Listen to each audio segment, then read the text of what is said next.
Thank you, and welcome back to the Patriots 300 Level Podcast. My name is Eric, and I'm joined by my co-host Kevin. Welcome back for our 76th episode this week, where we'll be recapping a Patriots upset win versus the Cincinnati Bengals in their opening game of the 2024 season, as well as previewing this week's home opener versus the Seattle Seahawks. Make sure to follow us on Twitter and Instagram at past 300 Level Pod for up-to-the-minute updates and commentary and news of the day. So Kevin, I know both of us picked Bengals to win last week, but we did mention some reasons why the Patriots had a chance of winning. And it seemed right from the get-go that things started to go their way. What was your overall thoughts of the game? Yeah, I think it wasn't terribly surprising. We had mentioned at the last week when we had our last preview episode that it wouldn't be surprising to see if the Patriots pull this off because a couple of reasons. One, they have a lot of familiarity with the Bengals because Alex Van Pelt and a lot of the other staffers have came from that Cleveland team where they've faced the Bengals a lot and have had pretty much a good amount of success against the Bengals. And so is Jacoby Brissett because he played with the Browns a couple years ago.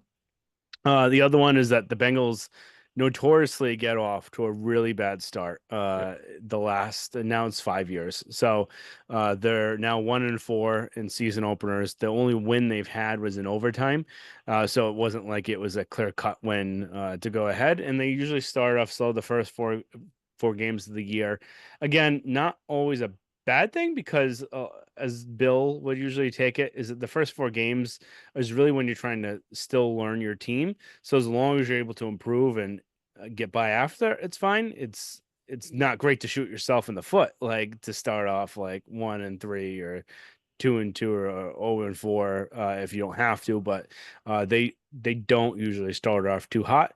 The other thing too is we're not really big fans of. I'm pretty sure you're in the same boat as me with Zach Taylor. I think he's not as good of a coach as people make him out to be. And I think a lot of it is being bandaged up with Joe Burrow. Although last year they did still do pretty well when Burrow was hurt, so you have to give him credit there. But all those kind of things, and then losing Higgins for last game, having Jamar Chase not practice the entirety of training camp and go in there with only some small amount of reps going into the game before and not being in game shape that way. They just had a multitude of reasons why they did have a chance to win, and that's why what they did. And give credit to the Patriots and what they did. They had the game plan that they needed to do in this game. It's going to be interesting to see how they go forward from here. Are they going to be as prepared for future games where you don't have 6 months to prepare? And how are they going to look? How is this offense going to look? Are you going to be able to get by just basically kind of being really conservative, relying on your defense? And you look at last year, if they just had someone that didn't turn the ball over, they would have been a completely I'll different Jacoby team. Brissett. Yeah. So if they had someone that didn't turn the ball over, they would have likely been a playoff team or sniffing the Or right playoffs at around there. least. Yeah. And if they can do that this year, they may be able to pull off more wins than some people were expecting. It'll just be interesting to see how it continues to look kind of going forward. That's my big kind of takeaways over the game. Yeah, my big thing was I didn't watch it live because I was out of the country, but rewatching it afterwards, it seemed very similar to last year. Like coaching wise, it seemed like nothing changed, which is a good thing. I Hmm. know you and myself both have had a lot of question marks on Gerard Mayo, and through one game, he looked the part. It had a great game plan. Defense looked almost exactly the same. Kind of suffocated the Bengals offense. But I'm interested to see how that progresses going forward. I know the Patriots played the Bengals 2 years ago in 2022, and they pretty much held them on offense as well, or the Patriots defense held the Bengals offense to minimal scoring opportunities. So again, maybe they use the same game plan or they tweak parts of it, which is always a good thing if you have always use things that you have to your advantage. But I'm interested to see how they game plan going forward week to week, especially as other teams see what they're doing both offensively and defensively, and they try to stop them. Yep. And I think one thing that I was a little surprised that was just the amount. the amount that the Bengals knew that they were going to be running, or they should have known that they would be running, I would have thought they would have put more emphasis on stopping the run there. But credit to the Patriots, and definitely Mondre looked like he did. I'd say probably 2 years ago. He Yeah, looked a lot fresher than last year. So I don't know if last year he had like a lingering injury or not. But he looked quicker. He looked stronger, faster. And he looked kind of like the Mondre that we were expecting to see. yeah, Um, and like you said, the running game with Mondre looked excellent. And mhm. as you know, with the quarterback that they have, the wide receivers, if the Patriots are going to do well offensively, it's going to start with the running game. And again, part of the running game is going to rely on the offensive line. And to their credit, they did well. Again, a lot of it's running behind Big Mike and Robinson. Hmm. So, but going into the next week, week after, and teams know you're going to be favoring the right side. If they start stacking the right side or the left side of the defense, are they still going to be able to run if defenses are forcing you to run to your left side behind Vidarian Lowe or Chucks or when City So comes back with his injury? Yep. No, no, agreed. So getting into the line, I think we already talked about Mondre a little bit. It wasn't great. So especially from a pass protection standpoint, he was pretty much all the kind of sources around there have been saying it was about a 50% pressure rate, which is insane. Yeah, So that you got to give even more credit to Brissett by yeah, how composed he looked. Because if you had little bitch Mac Jones back there, he probably would have been either like running around like a chicken with his head cut off, getting sacked right away, or throwing interception, trying to make heroic thing that's not going to happen. Where Brissett took the pressure well. He knew when to escape when he had to, and then didn't make any mistakes. Didn't have any of those boneheaded plays where you're like, "What are you doing?" yeah, And handled the pressure well. So that's one thing that we were talking throughout the game, kind of where it's a difference you see between the two teams from last year, where yeah, Brissett isn't losing his mind and he's having composure. Whereas last year, if it was Mac Jones being quarterback this year, they would have lost that game. He would have had yeah, one or two turnovers, and they would have ended up losing. So hopefully, Brissett will be able to keep it up. It's again, it's really hard for a quarterback to have that much pressure consistently and not show kind of some weariness out of it. yeah, So even Tom Brady, you would see him kind of throwing off his back for a little bit. You didn't see that what happened last year with Mac Jones because he's a much better quarterback. yeah. But you do see little things where some passes are affected by it. So it'll be interesting to see with the percent. But give him a bunch of credit. He looked um like he looked kind of, I think, in the beginning of camp when we were out there watching him, and it didn't kind of look like that preseason um quarterback during those games where you're like, what the hell is he doing? Like this isn't what we signed up for. So Yeah. and then again the line with the pressure. And Ch one thing too with Brissett in Mhm, the preseason too is a lot of times up until the third preseason game, the offensive line had really no tackles. They had mhm, Vidarian Lowe and they had Chucks because of when you at the time was at right guard.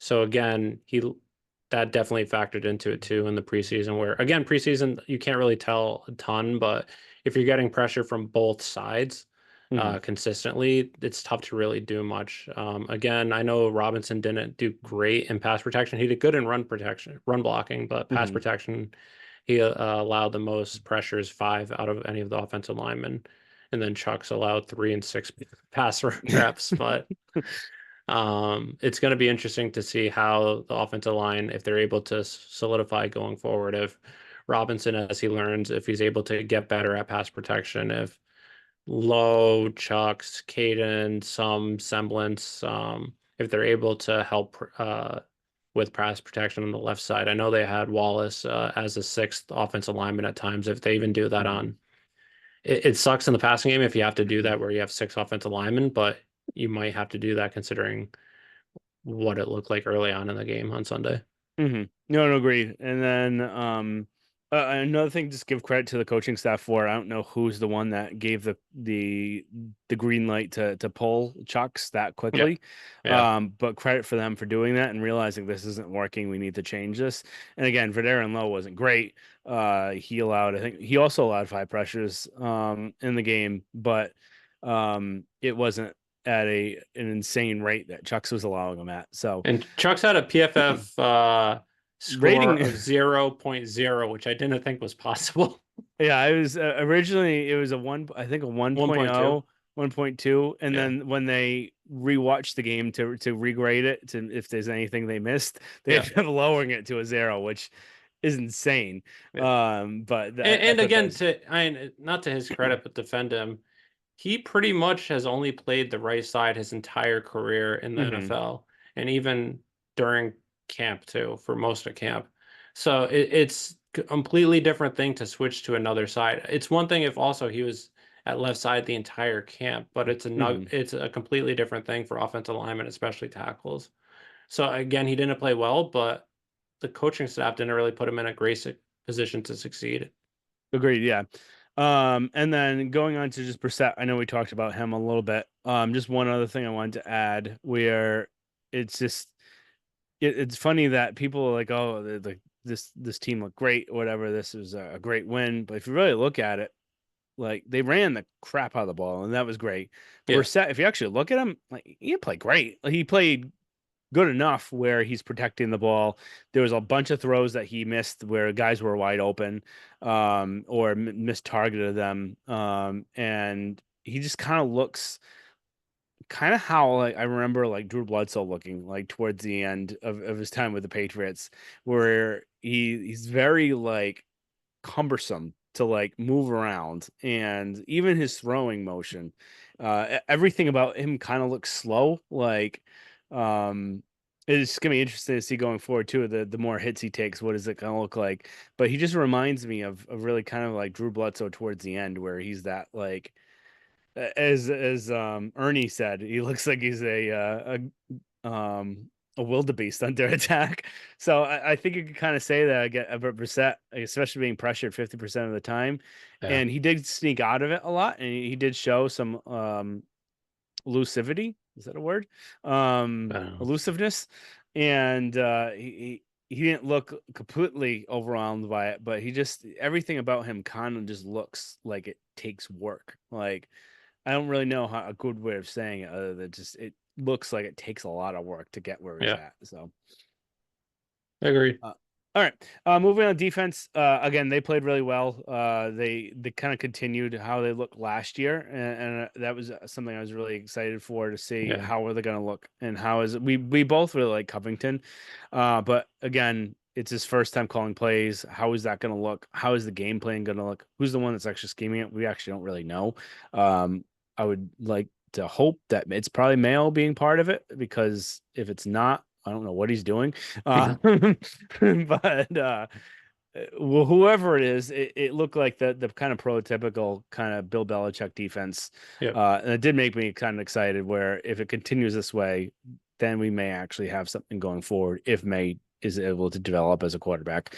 yeah, Um, so Keon White, obviously, both me and Eric have loved him ever since they yeah. drafted him. Ever since he first came out with them. I mean, he should have been a This, first round pick. I was shocked that he fell all the way to mhm. the second round and fell to the Patriots. But again, that's why I have him as my Patriots defensive MVP of the year.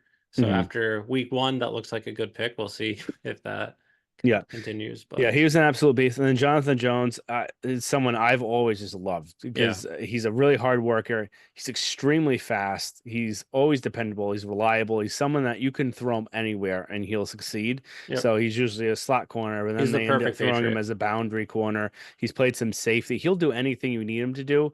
And he's not big, but he plays bigger than he actually is. And I just ever since he would shut down Tyreek Hill, it's just nothing that he can't do, I feel like. Yeah, And he had some really impactful plays, especially that fourth down stop. But he was just all over the field, yeah. playing fast, playing hard. He's just like one of my prototypical Patriots that I like. Mm. Um, He plays like he's 6'1", but he's 5'9". yeah. But other than that, I think they did a really good job. I think the one thing that's going to be interesting to see, and we didn't see much of this with the Bengals, is our team's going to try and attack by running against the Patriots. And is this something I'm going to get into the Seattle game? Yeah. But they really lack up front with their depth in the line, and we didn't really see that much in this game about them trying to covertly attack it. Not covertly, it's even overtly attack it. But that's one because you have Joe Burrow. Um, but sometimes you have to say, even though I have Joe Burrow, we need to try and run the ball. So it'll Yep. be interesting to see how teams do it going forward, just because they don't have that much depth up there. So it'll be interesting to kind of see what that looks like. Yeah, no, I agree. And I know we're going to get into it in a little bit, but I think Seattle is going to be a really big challenge both for the Mhm. Patriots offense and defensively. So it's definitely going to be interesting to see how they perform in that game. Yep. And then one last thing, special teams. You gotta give yourself a shit out, shout out. To Sly, the kicker. That's just the one other thing that was different than last year is that he made every one of his kicks, Yeah. and Ryland, I think he technically made like 70 something percent, but it No, felt like I don't think it was that was it even high. lower than that? I thought it was like 59%. I Let was me gonna double check. say it felt like 50-50 whenever he was going out there. So, credit He to was Sly. 16 of 25, which is I think 62.5%. Okay. 64%. Okay, but Sly ended up making all of his kicks. I wasn't like too excited when they signed Sly. I was hoping they would get someone else, Matareza or someone else. Matarrese is a punter. I know, but he kicks still. Yeah, Um, he does, but he's not an NFL kicker. He was good. He was very good at SCSU, mhm. but he was a much better punter. Yeah. Or even drafting someone, or undrafted, getting one of the undrafted people, just because Sly didn't have a great field goal kicking percentage last year either. Yep. But the other thing with kickers is you have no idea. It's a complete crapshoot where Yeah. look at Nick Folk. He was Yep. historically a bad kicker. And then all of a sudden he He comes to wasn't the historically a Patriots. bad kicker. He used to be a very good kicker early And on in then, his but career. then he was bad after that. He was bad So with Tampa. he's bad with Tampa. He was bad with He was there's a another multiple team time too. Pro Bowler with I think multiple different teams. And then he ends up going to the Patriots and he becomes, I think, most statistically, I think the best kicker. Yeah. Like for like completion percentage. So Yep. you never know what'll happen. I do like that Sly is jacked out of his mind. Yeah. So it'll be interesting to kind of see how that goes forward. Is he able to keep it up? But just give him credit because it's not easy to make that many in a row. So and they're gonna Yep. be relying on him a ton this year. Yep. All right. Three up, three down. I think we have exactly the same Different for all order, of this. but same. Yeah. Yeah. So I've got Mondre, Keon, and Sly. So again, Mondre, they wouldn't have won the game without him. He was fantastic in this. Helped me win my fantasy league as well for first week. Keon, like I said, he absolute beast, 2.5 sacks. It'll be interesting to see how he's going to do continuing throughout the year. A little different than Judon and just how he attacks the passer.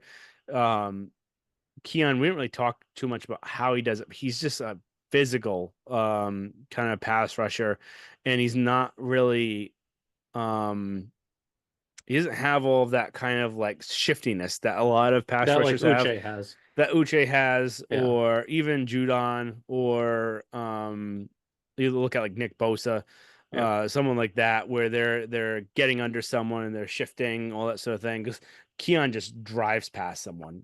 So And not only that too, he's fast. yeah, Like he's really there's fast. clips in college where he's covering a halfback wheel route and he's in perfect coverage the entire time. Someone 300 pounds should not be able to keep up with a Mhm. running back. Yeah, and I remember there was a play last year when he was in the backfield and then chased down like I think it was the Yeah. running back or a screen when he was like Across the five other side of yards. the field. Yeah, like he's insanely fast for his size.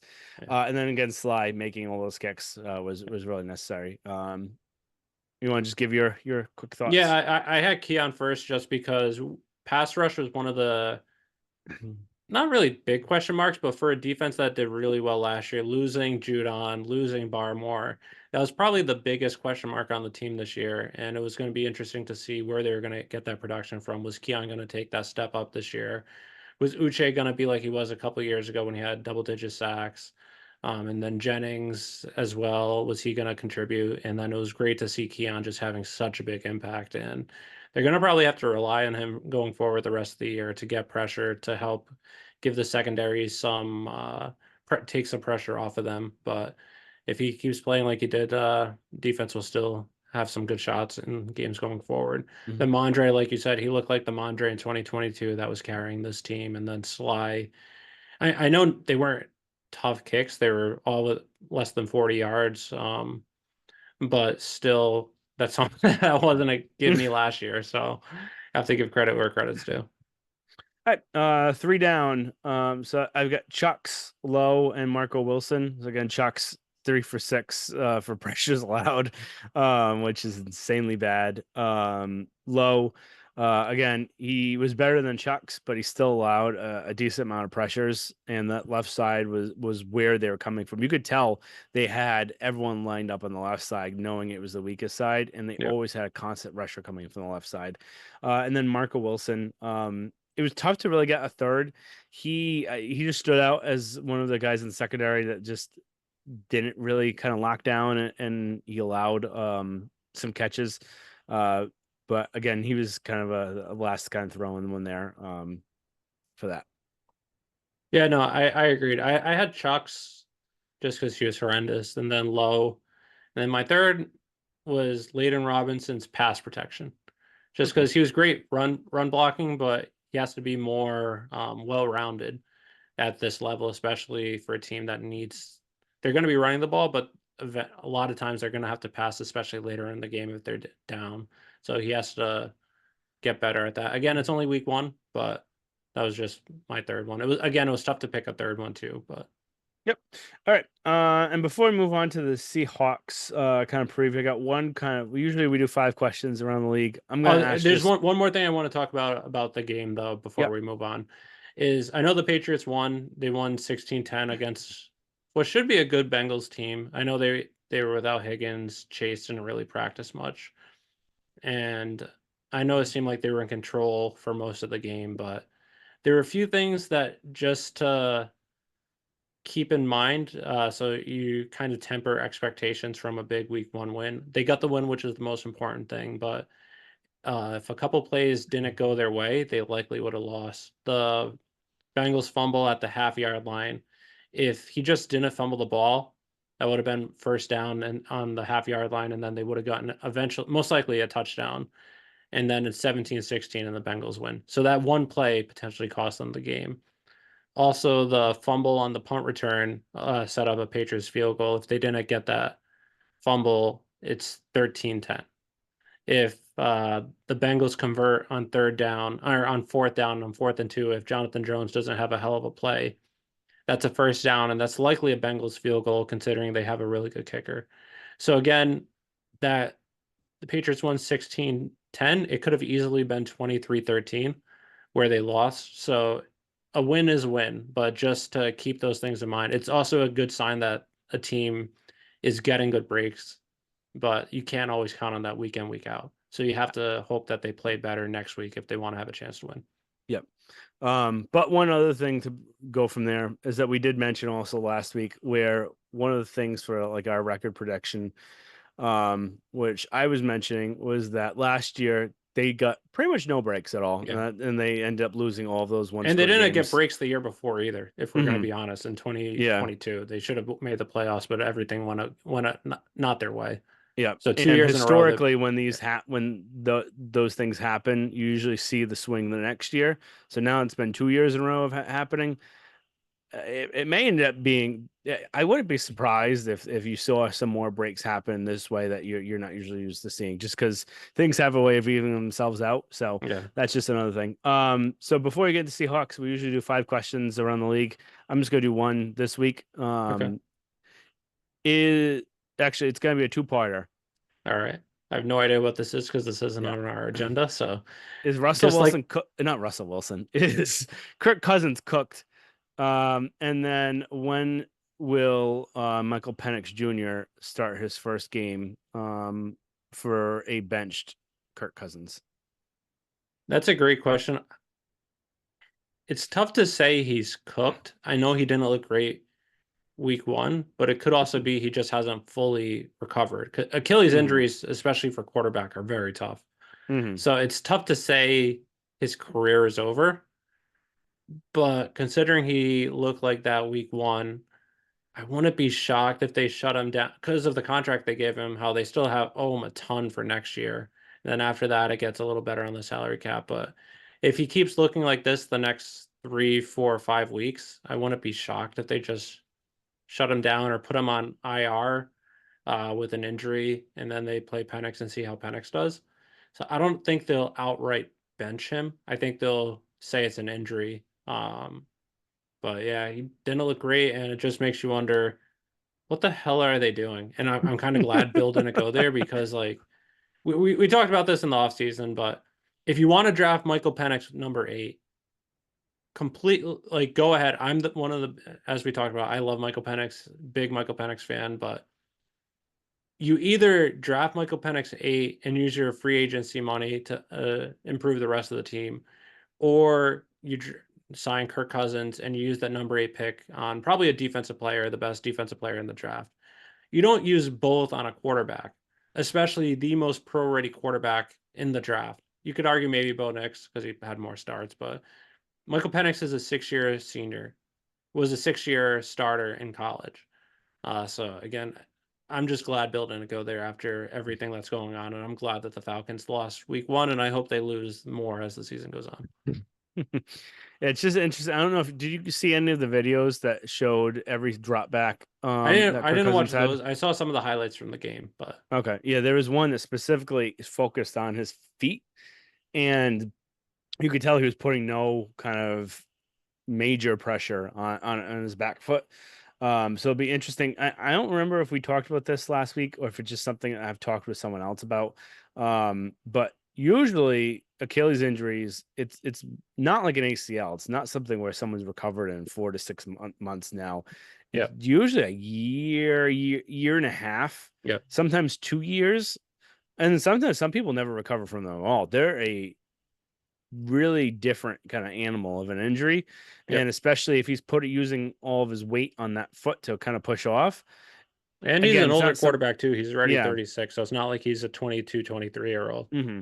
So he got hurt. What was it? November, I think, last I year. believe so. Is it October, November? He's not even at the year point yet. Yeah. So we may, as the season progresses, we may see him be more comfortable. He'll start stretching out more. It won't be Yep. as tight. He'll be able to push off more.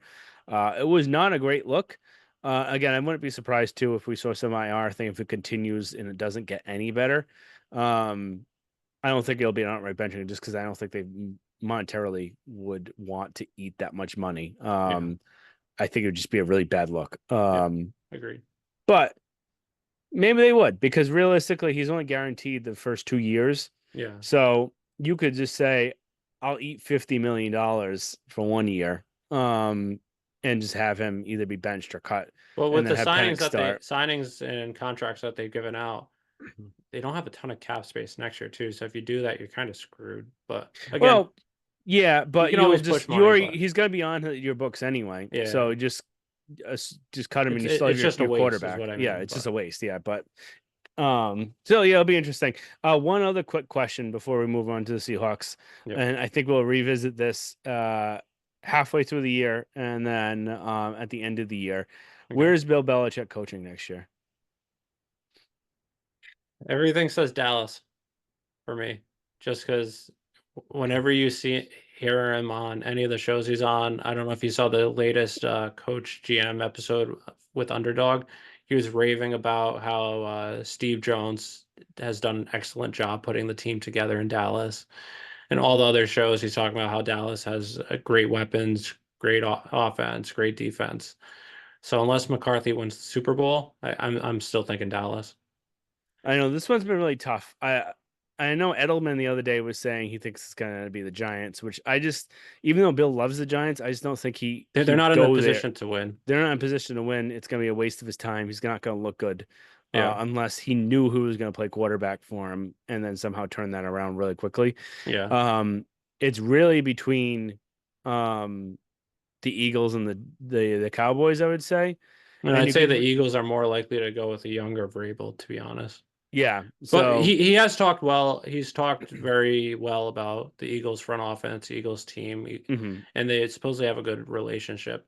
Yeah, and But he could he's also be been doing raving that to, about yeah, Harry Roseman the whole time too. yeah. So, it'll be interesting to kind of see which one. My prediction, this is really tough. My gut says the Cowboys. My heart says the Eagles because that's just a better team. So like, I don't know. Jalen Hurts hasn't looked great the last 8, 9 weeks that he's played. mhm, You could argue that Bill can get the best out of Dak in the playoffs by him just being a game manager. mhm. And with the offense, assuming they resign Parsons, you could argue they're a He would better want to team. go there so that way he has the next LT. Like, Yeah. um, I know. Yeah, I think my my mind says Dallas, my heart says the Eagles. I just hope he gets one of the two. I just hope he gets one. And then the other kind of question is, would Bill ever consider going back to Cleveland?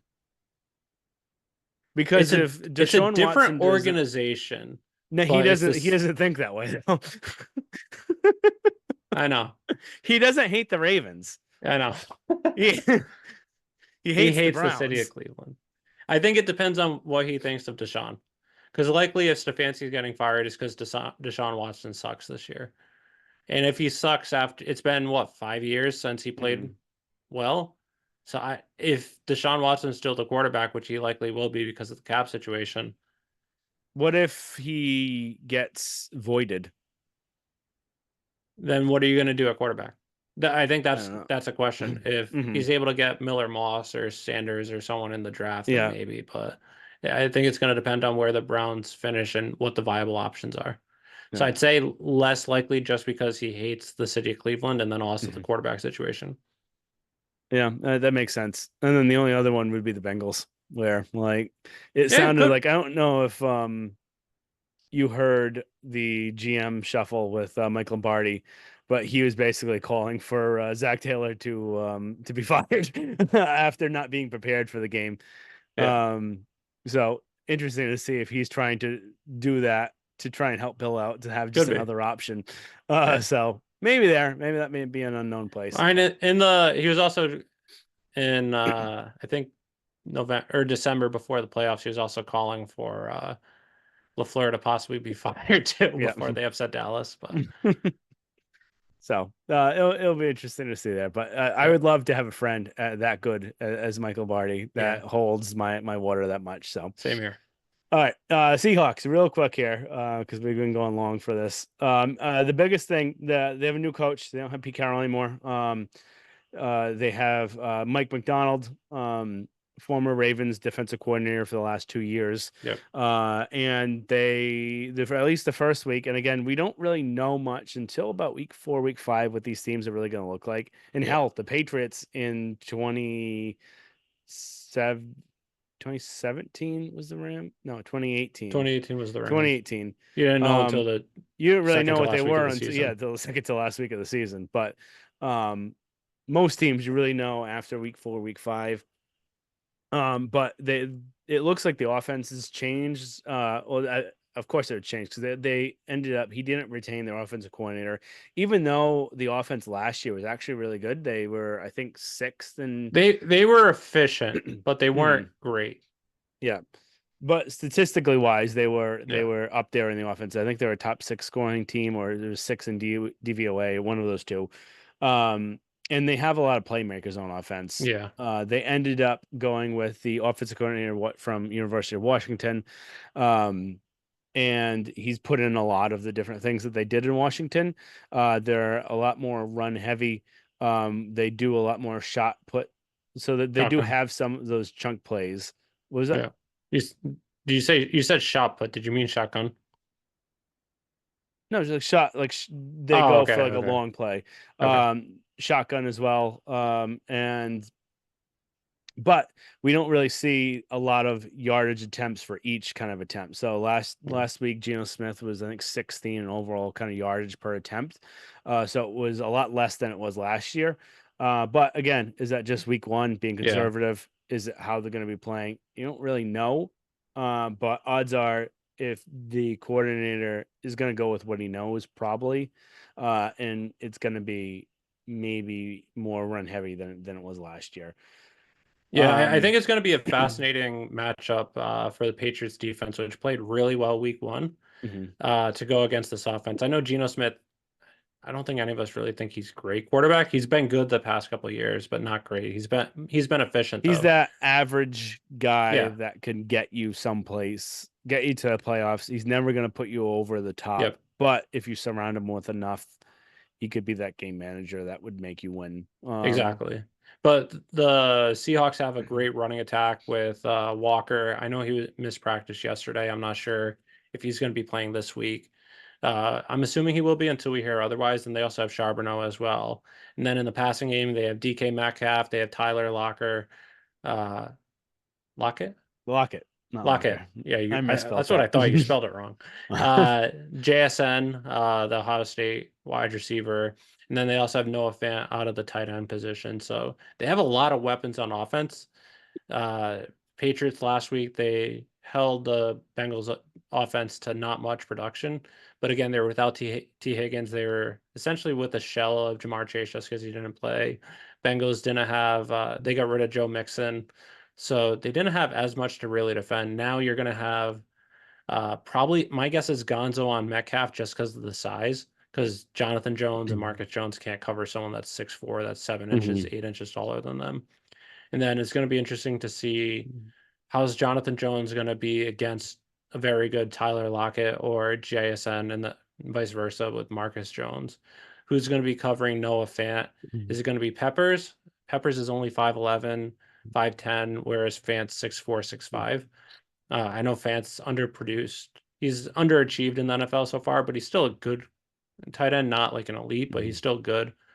So it's going to be a very good matchup for Patriots defense versus this offense, and should be a good measuring stick. Is this still the same defense as last year? I know they're not facing an elite Mhm. quarterback, but still a good quarterback. Is this still an elite defense? How are they going to go from week to week where they haven't faced this offense? You can't use a game plan that you used 2 years ago. You're going to have to game plan on your own for this whole week. So I'm very interested to see how that goes down. Yeah, no, exactly. I think that's the thing that's I'm interested over the next probably 4 to 5 weeks is with Yeah. his defense is how is it going to play teams that they haven't really played much of against. Again, the Dolphins come here week 5, they play them all the time, pretty easy to know what Yeah. you're supposed to do there. But with them, again, some of the things is that they're facing teams that they're also familiar with. Yeah. So But the so 49ers in 2 weeks 49ers are another one where you haven't faced them. A lot of teams struggle and a against ton of them. weapons there too. So, are you going to be able to hold up? That's the biggest kind of measuring stick, I would say, for this team. Again, you don't have a quarterback that's, I think, fantastic, but he's a really good game manager Yeah. there. So, what is it going to look like? And are you going to be able to stop the run? Yep. I think, the other big question is, they're going to be running at you. We think Seattle's probably going to be running at you. We know the 49ers are going to try and run it down your throat. And are you going to be able to hold up? It's going to be really interesting and see. So, again, we And should. to the Seattle last week, they ran a lot just because the Broncos' run defense isn't good and Mhm, their pass defense is better. So they just did what they had to do to win.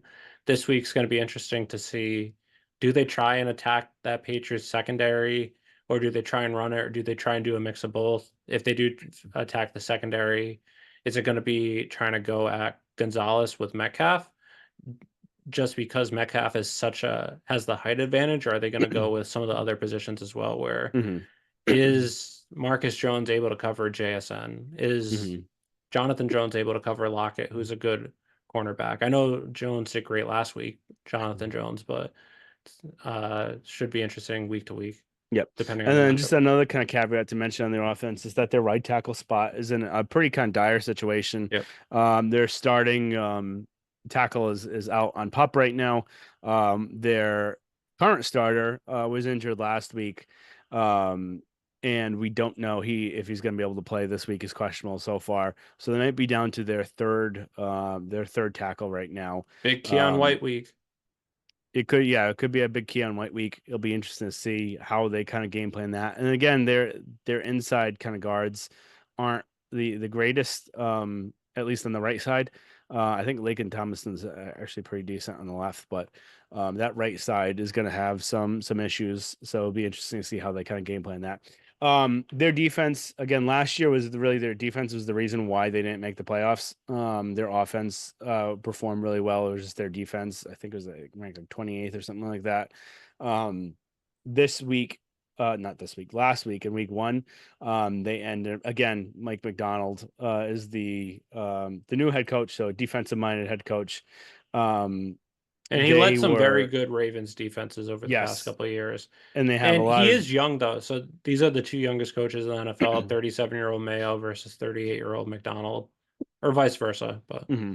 Yeah, and he was known in with the Ravens to have a lot of different kind of pressure packages where there'd be faking one thing, showing another. They schemed up pressure really well there, and they did that last week.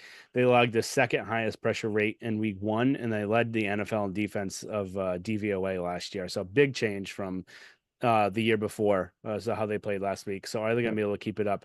Two it, defensive minded coaches kind of go together. I think they're going to be kind of having the same type of game plan where it's going to be defense, run the ball, yeah. and then using the passes complementary. So I'll be interested to see how they kind of go against each other. Yeah, and this is another one where Mike McDonald with the Ravens face Alex Van Pelt twice a year the last few years. So he Hmm. knows Alex Van Pelt's offense. Again, it's with a different team, but still the Hmm. same offense.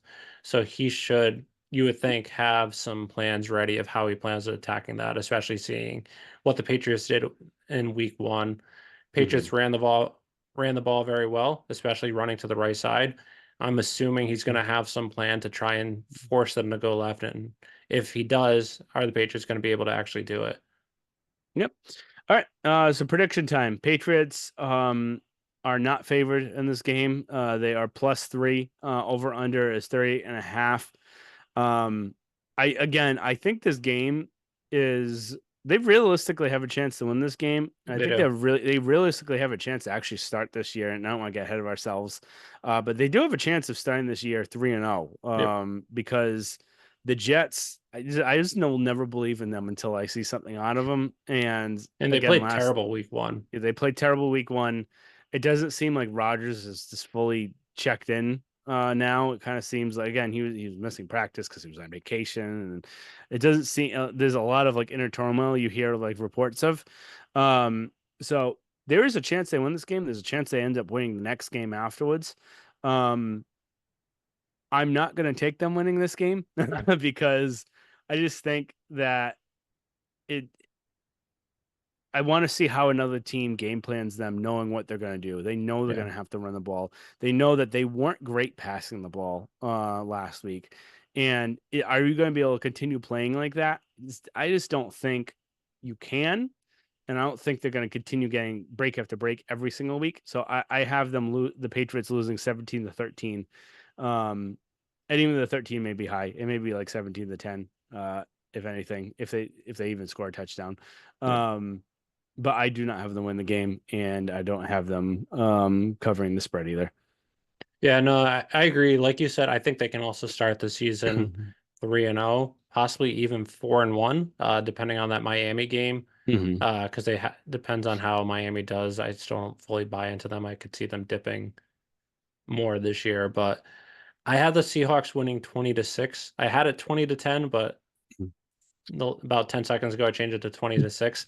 Just because with McDaniel knowing Alex Van Pelt, also with seeing what the Patriots did in week one, which wasn't much offensively besides running the ball, I have a feeling he's going to try and force them to run left. And I don't know if that's something they can do. And I just think the playmakers for Seattle is just going to be too much where their offense is going to be able to score some points. Just the Patriots offense isn't going to be able to score any. And unless they get some turnovers, I don't see them getting any this game, and then that's why I have the score 20-6. All right. So under the Patriots losing, and then not going, I'm hammering the under. All right. All right. Well, we'll be in attendance for a home opener. I'm Yep. hoping there's a flyover for that. It's gonna be Yeah. really nice weather. So, My first Patriots um, game is since before the pandemic, since the fateful day of January 4th, 2020, Tom Brady's last game as a Patriot. first Gillette game, Yeah, Gillette back game, sorry. because I, you I were went to at the Chargers game in 2021 and then the Raiders game last year, which was awful. was it the Raiders game last year or the year Yeah, before? last year. If, So if, not if I two was at years the ago. Raiders game 2 years ago, I might have not come home.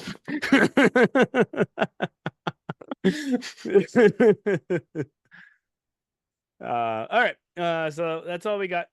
We may or may not be back next week just because it's a short week. Depending on timing wise, Eric's gonna be traveling. So I don't know if we'll be able to get an episode up or not. I may try and do one solo. We'll see how that goes. But if not, we'll be back after the Jets game. If we're not back next week, to kind of recap that game and what happened again, the Seahawks game. There. So again, make sure to subscribe, rate, and review. Follow us on Instagram and Twitter at Pat's Pod. And make sure you hammer that like and subscribe button. YouTube, Rumble, all those other platforms. So thank you very much, and talk to you guys next time.